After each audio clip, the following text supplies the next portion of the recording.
Hello, hello.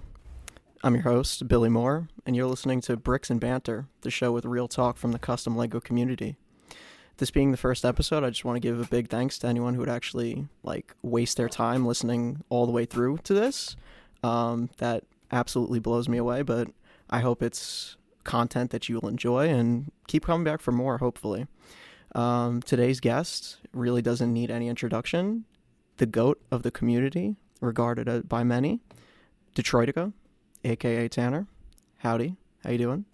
Good. I'm doing well tonight. How about yourself? I'm alive, so I'm doing well. I'm excited for Not this. all of us can say that. Hey, that's true. Any day you wake up above ground, it's a good day. So It's an honor to be here, Billy. Billy Goat, as he is known. Two goats. All right. Yeah, I don't know where to start. I mean, this is really just going to be a good old conversation. I kind of wanted to even for personal, I don't want to make this an interview, but I've just personally wanted to ask you, how you got started in the community. So. All right. Well, for me, my start was nowhere near modding or anything. I had been lurking on the Brothers Brick starting in about 2008. And they had some really fun stuff. And by maybe 2009, 2010, their quality was increasing noticeably. And I was just still lurking until a pirate-themed building contest hosted through Pirates Cove, I think the website was called. It was an old forum, but I said, yep, this is it. I want to join for this. And I made this whole big build and took pictures with a bad point-and-shoot camera and made a Flickr account. Classic. Mm-hmm. Wow.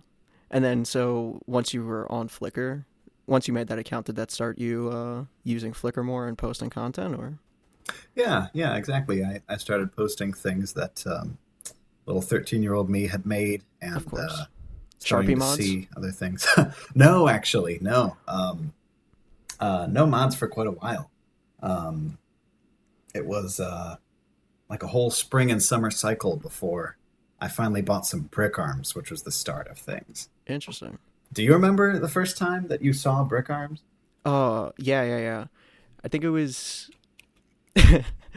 So I went to my first convention, was Brick Fair, Virginia. I believe it was 2009 or 2010, but I definitely wasn't in the Flickr world at all. That took a couple more years before I even joined Flickr.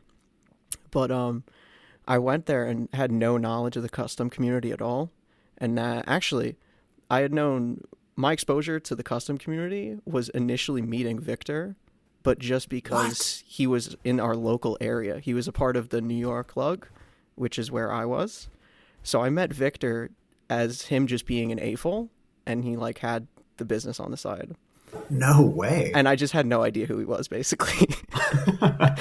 So I got to know him, but it was just when I went there, it was oh, you have this whole booth and whatnot? That's wild. Okay. Oh my goodness. Well, this explains that whole connection between him and you and your mom.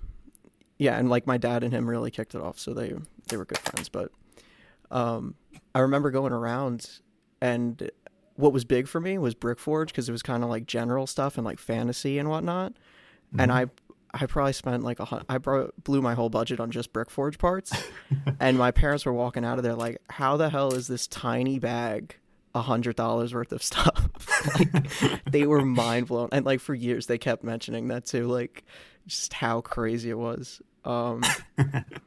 But what I remember of Brick Arms though was, at the time I never played Call of Duties and stuff growing up, so I had no really interest in that, which is a total 180 from how I am now. But same here, actually. Yeah, interesting. Were you just sheltered and not allowed to play, or just no interest? Mostly not allowed to play, yeah. Yeah, I'm with you there. But hey. So yeah, I remember there was this big booth in the center with this huge line. Literally, it was stacked 2 people deep all around this square. It was a huge table set up too. It wasn't just a couple tables. They had this whole section dedicated just to the Brick Arms booth.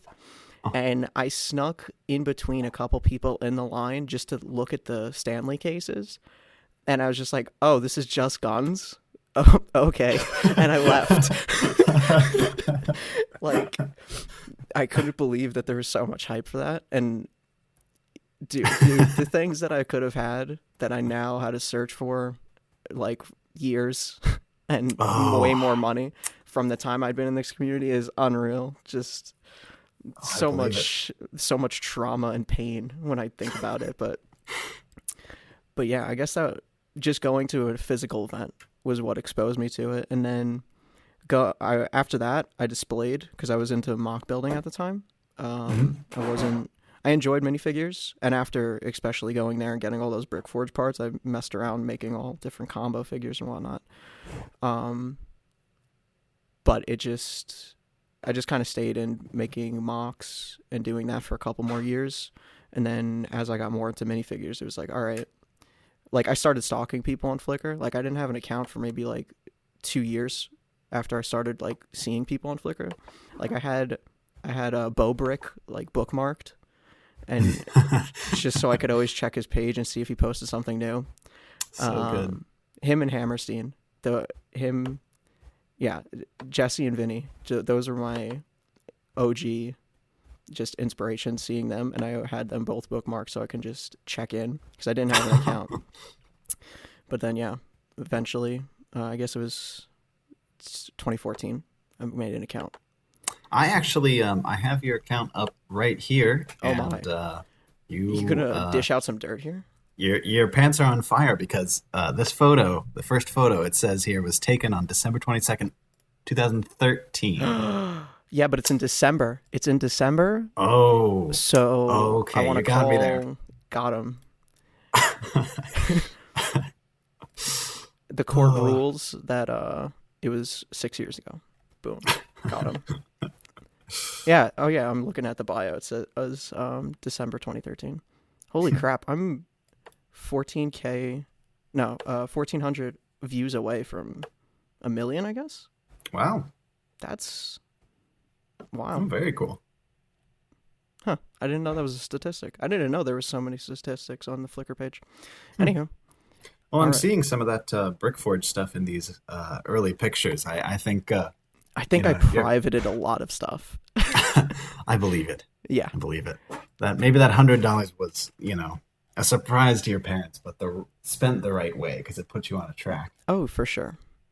And now I'd want to blow out getting rid of all my... Oh, no, there's quite a few of my original posts up here. Or no, maybe that's just because it's my account. I can see them.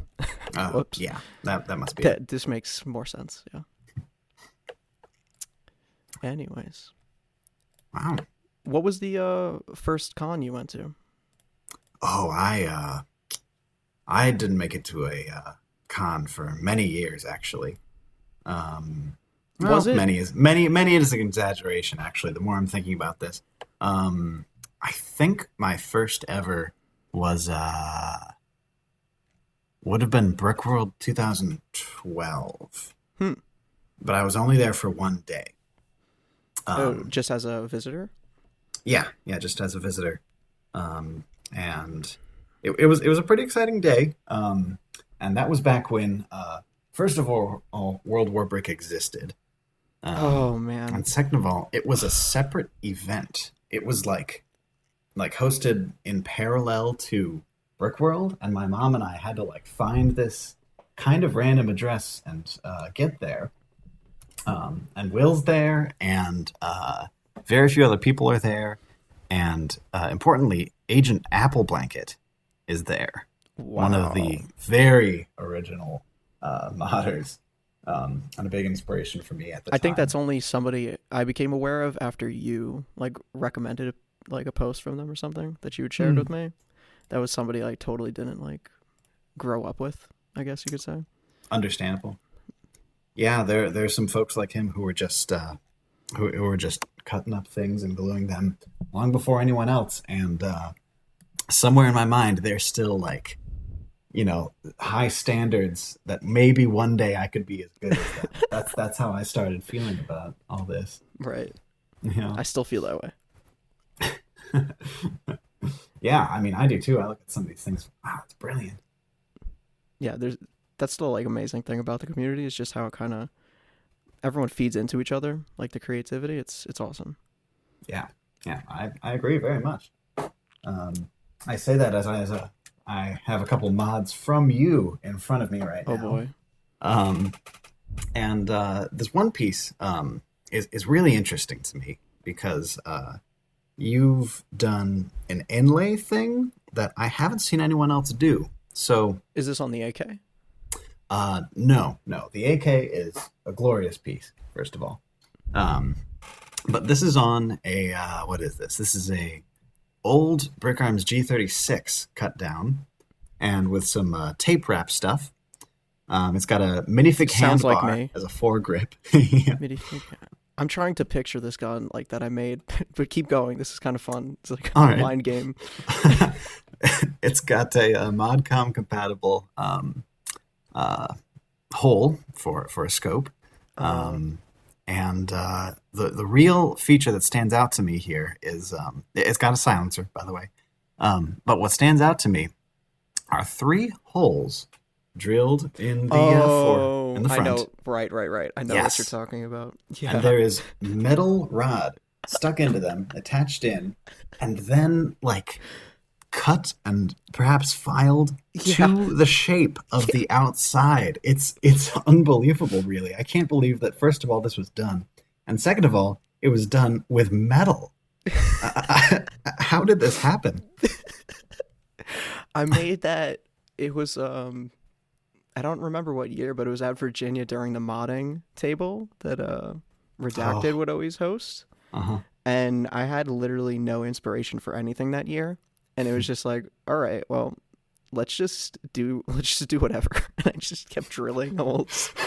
And initially they were poking out and kind of like almost like a rib cage because it's like 3x3, right? On each side.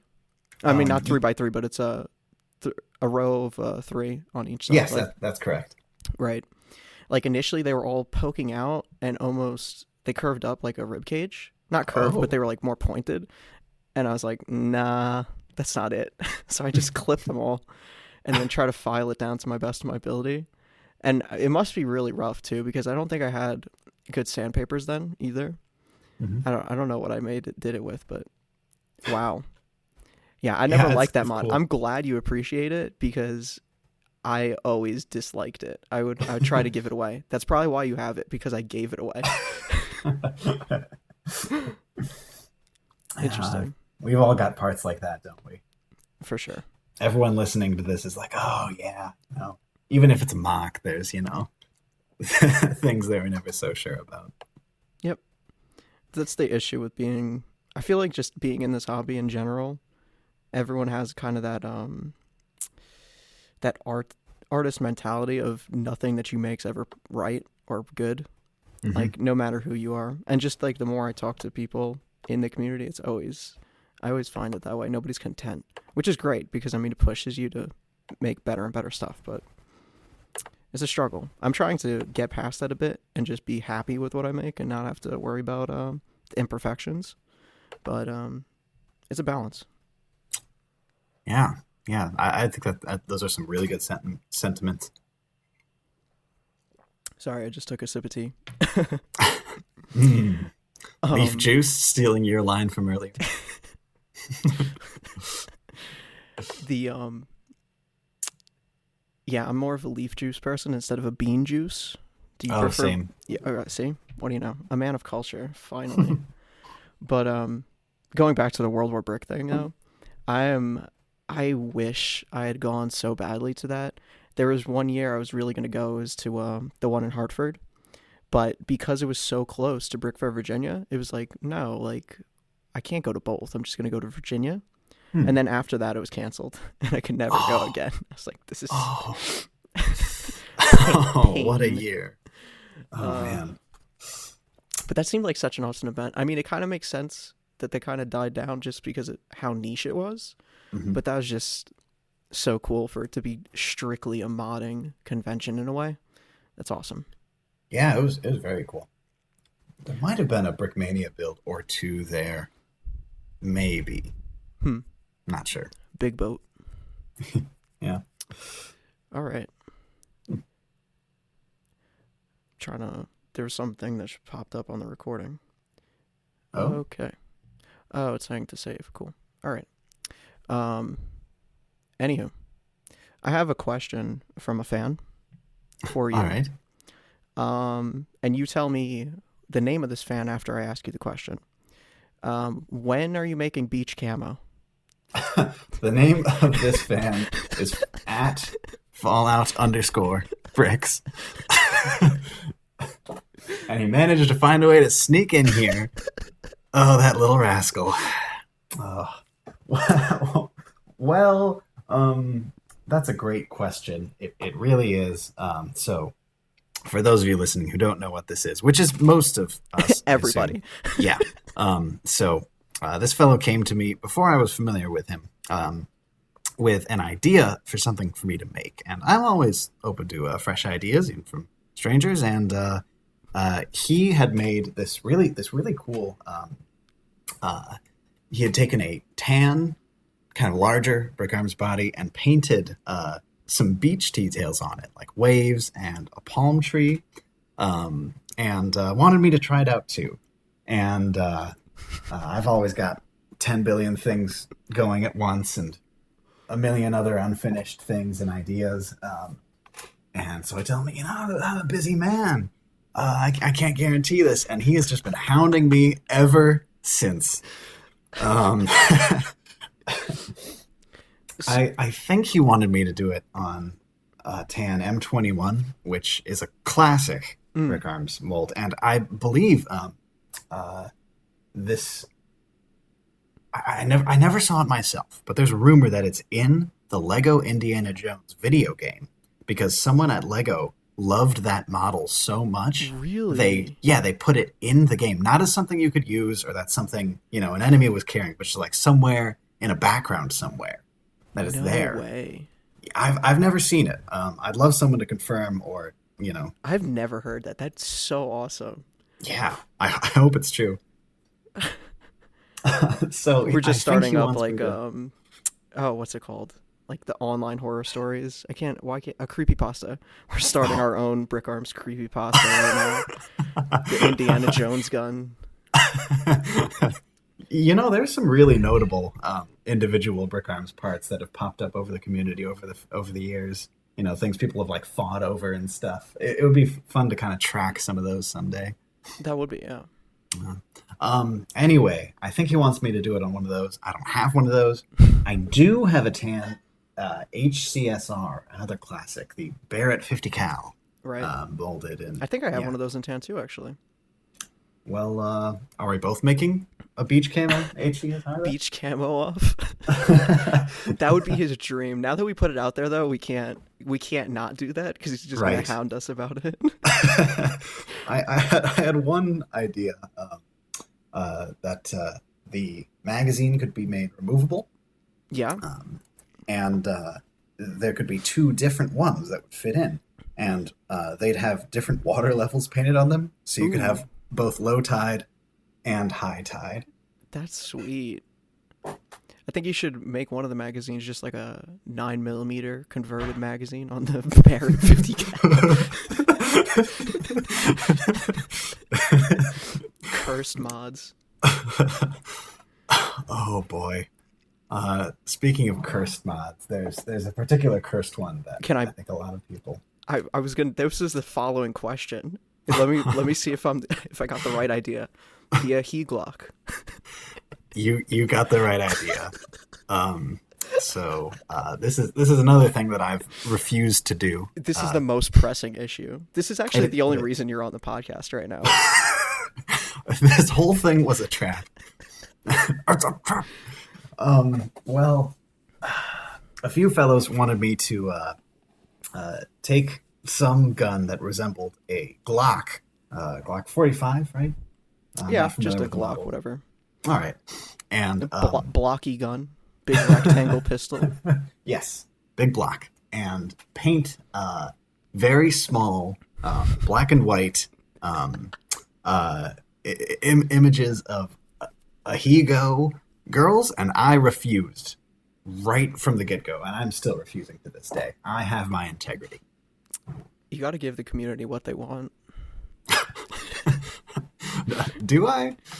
We Do should I, just- Billy? At this point, I'm realizing we should just ask Tom Beck to do it. I think that's right up his alley. I think so too. Anywho. So I found this out just getting to know you a bit, and I had no like knowledge of it prior, but you make your own camos, and that's like another hobby of yours. How did you get into that? It is. Because it's been so fascinating, like, to hear you talk about it. Like, I didn't know this was like a whole world, but it is. Thank you. Yeah, it's a whole world. I'm not really on the scene. There are a few really talented individual camouflage artists and computer generator people out there, and I'm afraid to interact with any of them because they're very good. But basically, what I do is I wrote programs that will make a certain set of randomized geometries that look like camouflage. And it'll generate different things every time. So, for an example, I've got a program that will make a type of Russian digital camo. And every time I run it, it'll still make that Russian digital camo, but it'll be a different, section of random pattern every time. And it's and more... I've got... Sorry. Oh, no, that's fine. Various programs for woodland and hexagons and all sorts of fun things.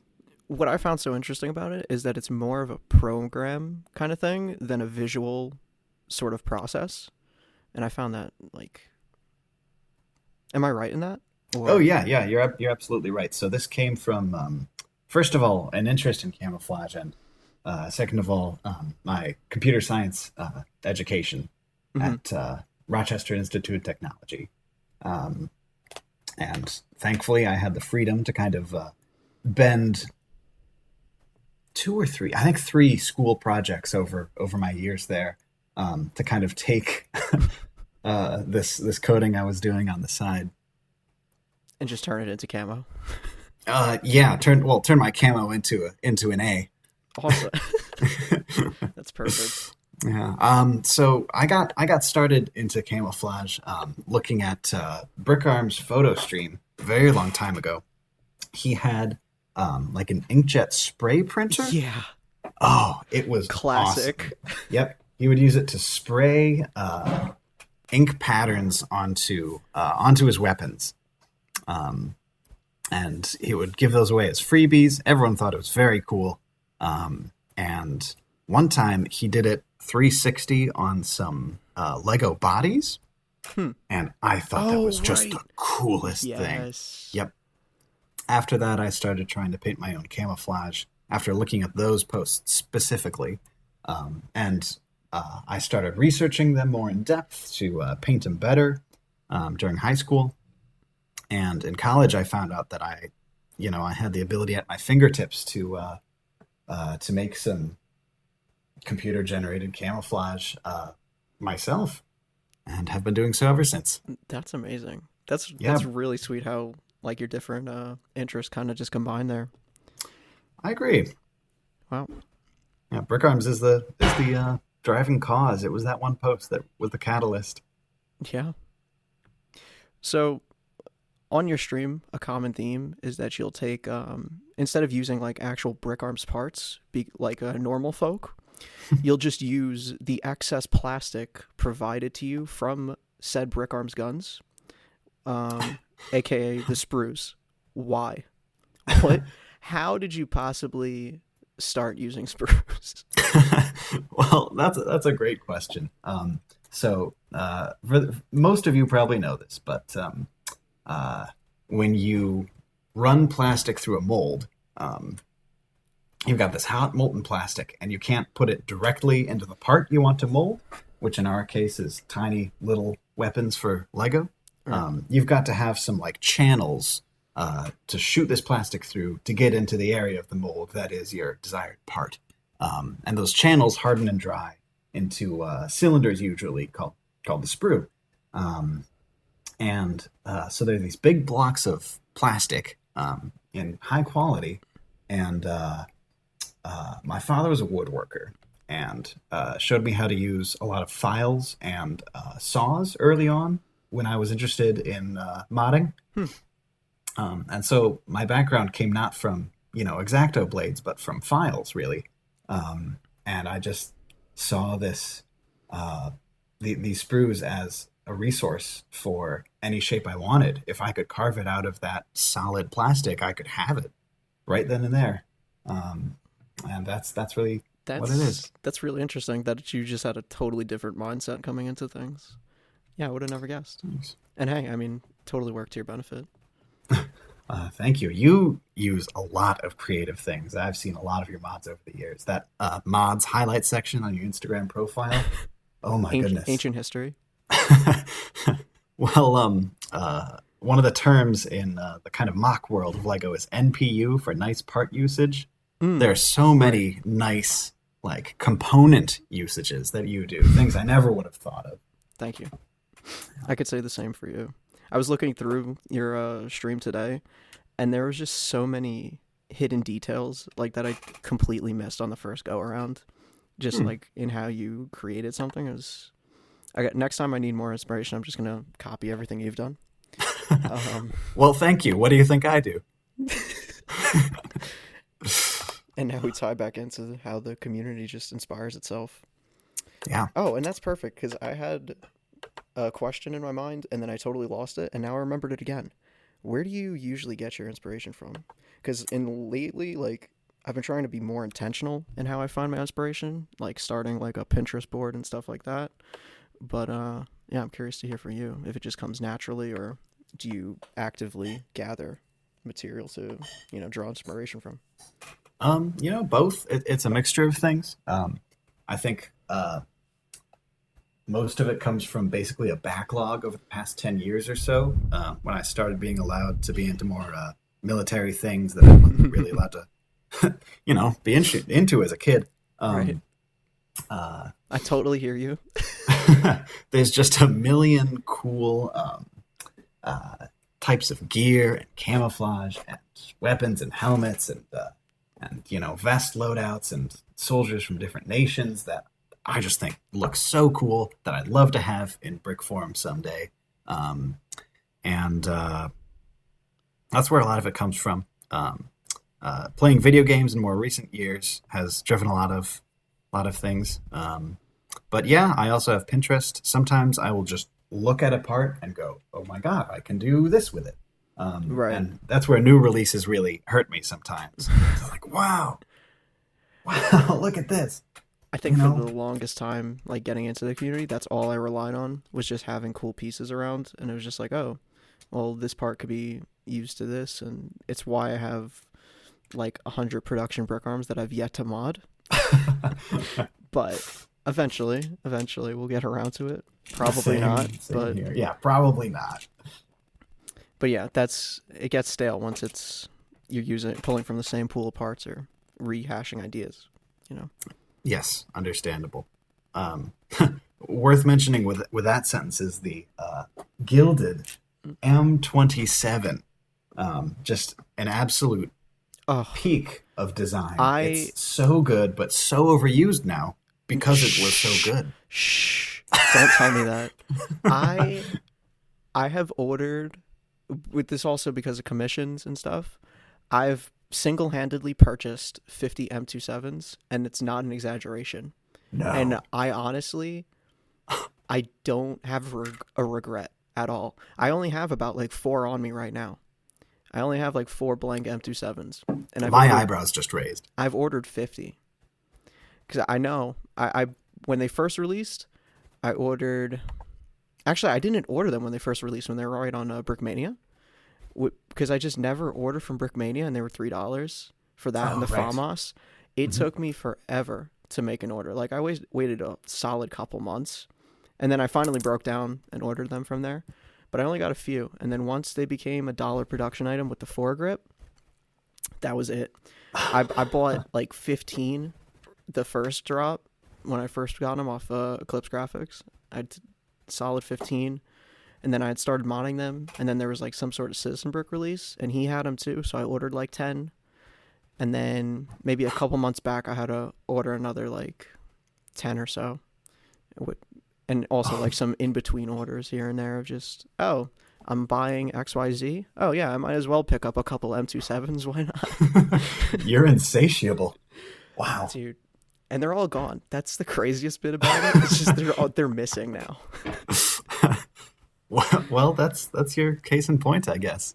Proof that they were the absolutely right choice. the best gun, hands down. Yeah, I could keep going about M27s. Billy talks about M27s, the show. M27 ASMR. Oh man. So, what lately has you excited in the community that you see happening, like trends wise? Since you were talking about the M27 being overused now, which I highly disagree with, even though it's a completely factual statement. But is there anything else in a similar vein that you that at least has you excited and it's not too overused yet? Like the what is it, the British vest that gets used as the a.k.a. Oh, right. I absolutely refuse to use it. I will not. It's way too used. It's a great design for a modification. It really is. I agree. Yeah. But yeah, it's like a perfect beginner mod. It's everything. Yeah. It's everything. I've never made one either. Oh well, I have made them. Sadly, I just have never. Actually, I can't say I'll never post them because I think there is one post if I haven't privated it yet. But that's a cursed figure anyway. It has plate feet. We don't need to talk about that one.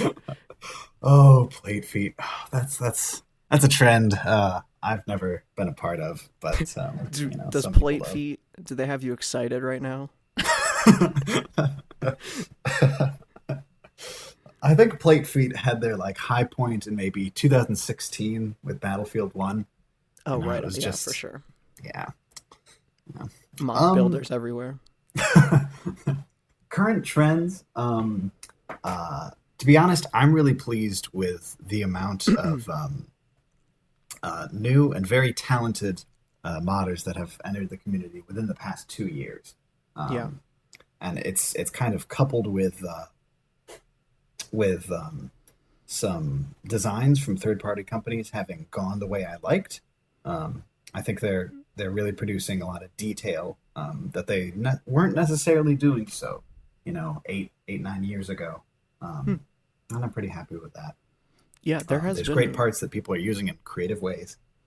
Yeah, there's been a big influx lately. I feel like you say 2 years, and there definitely has been over that time, but I feel like even in the last 6 months or so, there's been people who've just popped into the scene out of nowhere, and it's like, okay, where did you come from? Because you're already making fire stuff.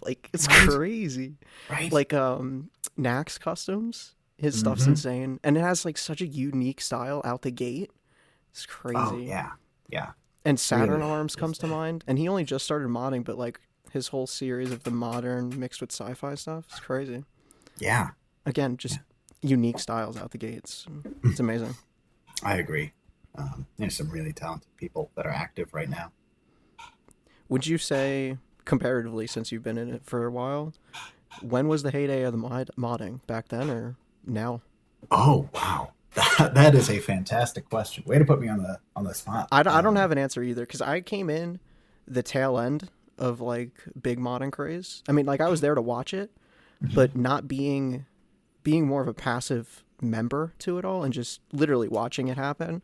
I really don't have a good gauge on how it goes, Yeah, that's fair. I mean, for a lot of that, I was watching it too because I was not that good for quite some time.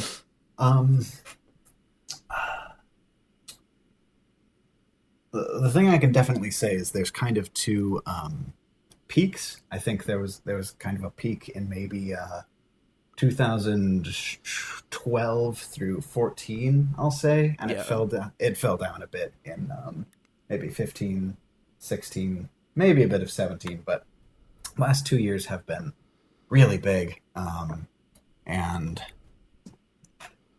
I'm pretty happy with the community is overall. Some of the things that were made, early 2009, 2010, you get Chef, you get Count Scarata, of course, Kalon, Oh yeah, some really incredible work. Some of that is just unbeatable, right? But I think overall, they've secured their status for sure. yes. It's just I'm going to tentatively say that the community is in a better place now than it was then. You've just got more people active. Yeah. I'm really happy with the creativity I'm seeing from quite a few different people. I mean, it's to a point where I see a new thing on Instagram and I love it.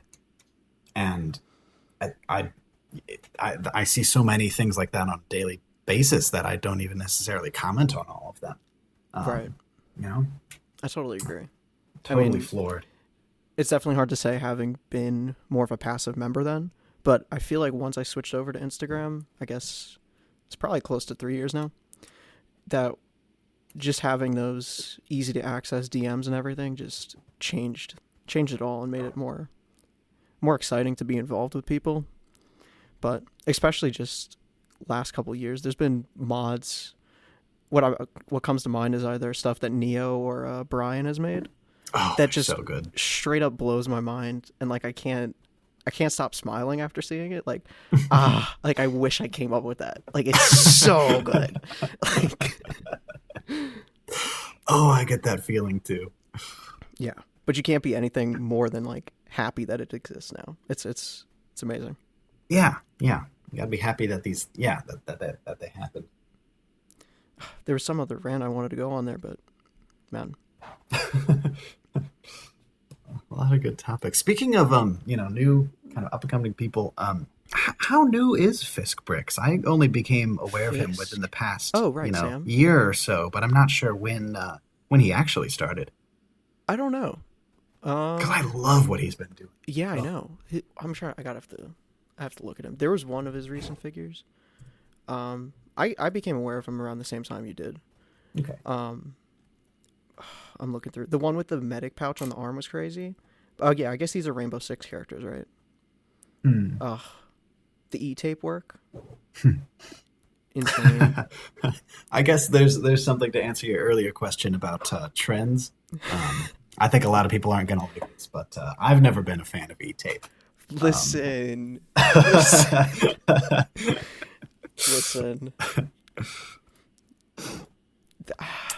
That's the most unwoke thing you've ever said. I can't believe this. I'm aware. I'm going to go broke. What about it? I mean, that's a fair opinion. It could be quite messy sometimes and just doesn't fit to the aesthetic. I understand. Mm-hmm. But the thing about it for me is its destructibility. It almost hurts as much. Not as much, but it's like if you saw someone using like a really long time ago, they had printed a decal in quotation marks out on white printer paper and then cut it out and stop coming for me, dude. Oh man, I used to, decoupage, like the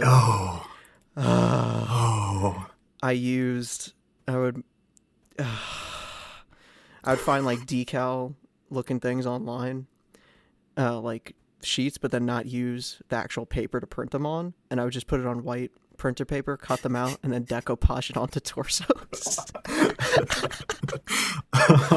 It was better than the Sharpie mods. It was the next step. It was the next evolution. Mm-hmm. But oh boy, I'm so thankful that all of those were pre-flicker. Yeah, they hurt a little, but to be honest, I have to say, it's good that you did those things at all. For sure. They're building blocks, and I think that's where I made my peace in the last few years with E-tape, is that it can look really great. I've seen some things that just look great with it. But what really makes me accept it is that it's a way to get fast results that are really effective. I mean, suddenly you have, an armband or a harness or a strap or whatever. Right. Whatever it is. And I appreciate that about it. It makes some cool things happen that wouldn't have happened otherwise.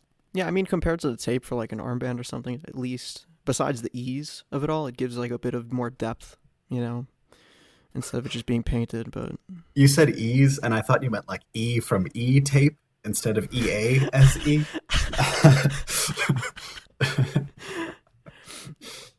Oh man. Yeah, I'll push people to paint, as much as I can. But I understand it's not an easy thing to get into. You and Sean are just pushing people to. Every day I just see Sean reprimanding Colin for not painting. If I open Instagram, it's a 50-50 chance that's what I'll see. Oh, too funny. You're lazy. Paint. We're all lazy. Oh yeah, totally agree. That's why. Okay.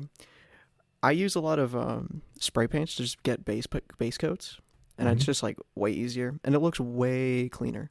Do you often do that if you have like a big surface area that needs to be painted, or you just do it with a brush? No, I do it with a brush. I bought one can of spray paint very early on and used it once. I have one mod with it. How about like clear coats? Do you clear coat any of your mods, or? Well, I know Great. with the Model Masters, that's quite sturdy, so I guess you don't. But for the audience listening, now you can explain what I just explained for you. For sure. So clear coats are a way to protect your paint. It can be really important. I've tried like 2 or 3 over the years, and none of them have done as well as advertised. Unfortunately, they've all chipped off to some degree. The best experience I had, if you're okay with something being super shiny, I mean mirror levels of shiny, is using like fine, I think it's woodworking, some sort of clear coat. Like a varnish? Hard, yeah, like a varnish. I used that to protect some decals once, and it's incredibly shiny and looks stupid, but it's sturdy at least. I've actually used that before specifically because it was shiny, not necessarily to protect it, but like on the first CS:GO knife I had made. And I think I actually did it on one of the more recent ones. I put it on there just to make it shiny, and like brilliant. It gave it more of a pop, and yeah, it kind of made it a bit more saturated in color. Like it was kind of deeper, and it kind of made it shiny. So I have a bottle of that, and every time I open it, it's just an atrocious chemical smell. But I'm sure if you whiff that a couple times, you're gonna have a good time. So I don't encourage that personally. Yeah. On the record. Yeah, I use Model Master paint, which if you do it right, can be very durable. It can be gripped, for example, or you can rotate legs and arms without scratching it off. If you're using things like Citadel, you definitely need to need to use a clear coat to protect it, because otherwise all your work's just going to get destroyed. Why do you just keep attacking me?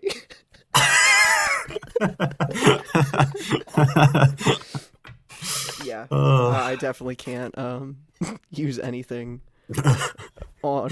I can't paint anything onto a part that needs to be gripped. It just always scratches off. But I also, it's either I can actually paint my gun, or I could open the jar, and I pick to be able to open my jars of paint instead. Yeah, I don't blame you there.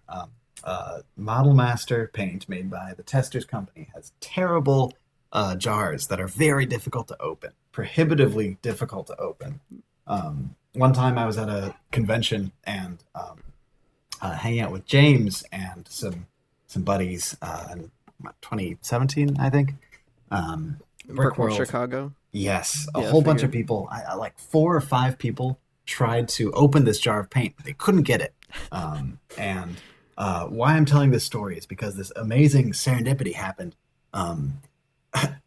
We were clearly struggling with something, and it was a public day, so all these public members were shuffling by and looking at builds and looking at the table. And one of these public members came by and was a bodybuilder. No joke. Way. It was I think he was in his 40s or something. And it was this bodybuilder with this painted on shirt. Wait, what? Yeah, it's just the most random thing. And he's like, "Could I try?" and he could not get it. It was not a matter of grip strength. He could not get it. Yeah, I believe it. I was expecting the story to end that like he actually got it, and I'm like, wow, that's what it takes to be able to open a jar of monomasters. But no, it's impenetrable. My jar of is still it still just has a drill through the top, and I have to tap it every time I need just a glimpse, just a dabble of that black paint. But it's like the perfect paint with being like a semi gloss to it. It's one of the best recommendations you've ever given me. Just that paint. I'm glad you tried it. Yeah, and I will continue to tap it until I can't tap it no more. But yeah. All right. Well, I think we could start wrapping it up here. I think so. It was a lovely conversation, but it's not over, Tanner. Oh, this is the only programmed segment of the podcast so far. Cop or drop. All right. I'm going to go through some recently released or to be released items from major third-party companies, and you tell me if you want to cop it or you want to drop it. Oh, this is an exciting segment. All right, I'm ready. First up, Eclipse Graphics' Gorka. Oh, cop. For sure. I have 2 in my cart as we speak. Hell yeah. Dude, I'm just waiting for mine to come in. I'm so excited. Oh, yeah. I think it's beautiful. Well needed. Mm-hmm. Needed for a long time. Underhyped recently, honestly. I believe, yeah, I agree.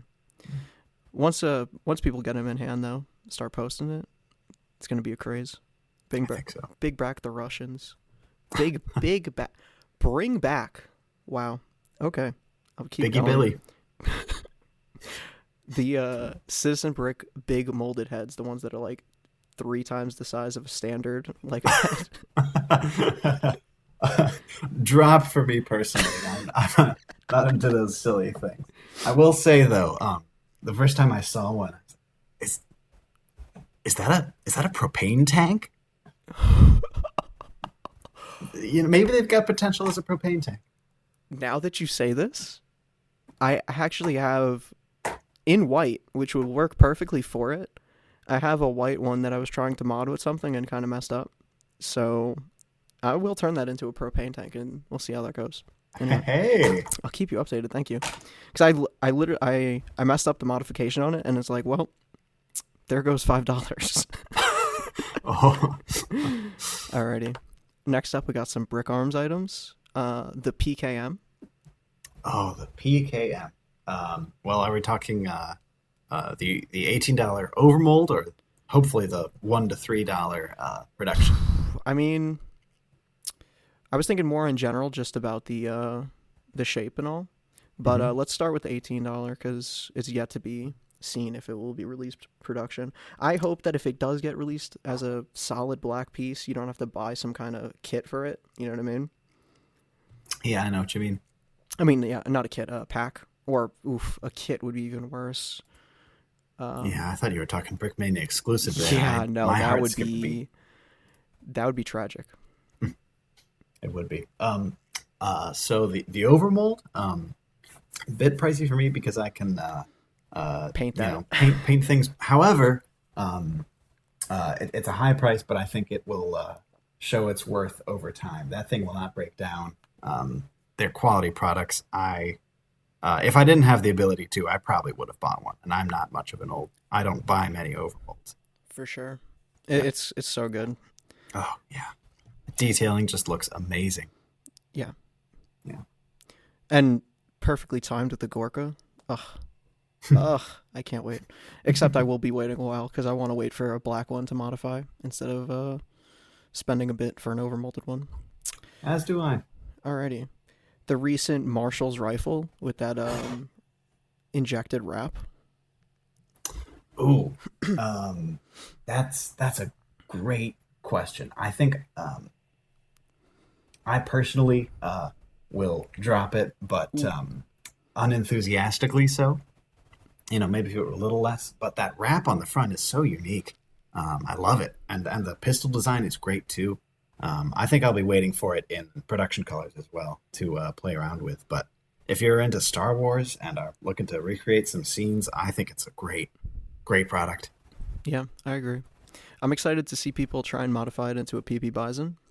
Hmm. But otherwise, I've seen everyone hyping up the wrap, and it looks cool, but it doesn't do it for me. Oh, really? It really doesn't. I'm just like, why would I do that when I could just wrap it myself? True, we did talk about your wrap that's right here in front of me earlier. It sort of reminds me of like what some like Brick Warrior stuff looks like if they made when they do like a sort of wrapped grip. Mm-hmm. But it has potential. Agreed. Alrighty. Great potential. I think this is probably the most exciting piece of the lot here. Mm-hmm. The TMC molded mittens. Oh, those are exciting. They stick out. What I think would be an extra, maybe up to 2.5 inches if you scaled it up to a normal human body. Like your hands, your wrists are just 2 to 2.5 inches longer. Hold up your fingers right now, audience listeners. See how much longer that would be. I drop personally. I think making mittens was actually kind of a cool idea, but the execution falters for me a little bit. I'll go on the record and say it's probably the only original idea he's ever created. Oh my. So just for that fact, I kind of respect it. But yeah, he's got like 3 wrists. I saw it and it looked like I don't know, like a 1950s like boxing toy or something. Rock'em Sock'em. Yeah. Oh man. And lastly, the Citizen Brick rubber chicken. Oh, I think that's going to be a classic for many years in the future. I'd consider copping that. Yeah. Hell yeah. Got to turn it into a rifle somehow. I'll figure it out. Oh, okay. All right. I hear you. Hopefully. We'll see. Put a scope on it. If they're not going to be like chicken. $50 on eBay in a bit, then I will modify it.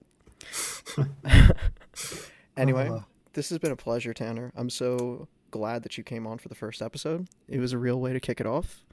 And hey, if nobody actually listens to the podcast, it was fun talking to you. So no matter what, we've won.